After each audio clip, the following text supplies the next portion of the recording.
আজ বাংলা নতুন বছরের প্রথম দিন পয়লা বৈশাখ ১৪৩৩। সারা দেশে উৎসব মুখর পরিবেশে বরণ করা হচ্ছে বাংলা সনের নতুন বছর।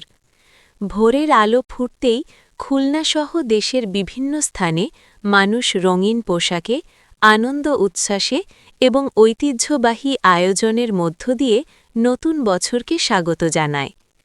খুলনায় সকাল থেকেই শুরু হয় সাংস্কৃতিক অনুষ্ঠান, শোভাযাত্রা, গ্রামীণ মেলা এবং নানা আয়োজন। নারী পুরুষ ও শিশু কিশোরেরা লাল সাদা পোশাকে সেজে অংশ নেয় উৎসবের আনন্দে। বিভিন্ন সাংস্কৃতিক সংগঠন সঙ্গীত, নৃত্য ও আবৃত্তির মাধ্যমে বাঙালির ঐতিহ্য তুলে ধরে। পয়লা বৈশাখ উপলক্ষে ব্যবসায়ীরা পালন করেন হালখাতা। এদিন পুরনো হিসাব বন্ধ করে নতুন হিসাব খাতা খোলার মাধ্যমে ব্যবসায়িক নতুন বছরের সূচনা করা হয়। ক্রেতাদের মিষ্টিমুখ করানোরও রীতি রয়েছে। গ্রামাঞ্চলেও বসেছে বৈশাখী মেলা।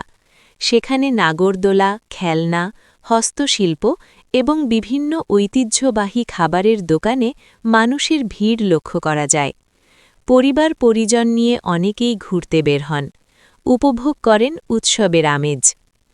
পয়লা বৈশাখ বাঙালির অসাম্প্রদায়িক চেতনা, ঐক্য ও সংস্কৃতির প্রতীক। নতুন বছরের এই দিনে সবাই নতুন আশা, নতুন স্বপ্ন এবং সমৃদ্ধ ভবিষ্যতের প্রত্যাশা নিয়ে পথ চলা শুরু করে। শুভ নববর্ষ ১৪৩৩।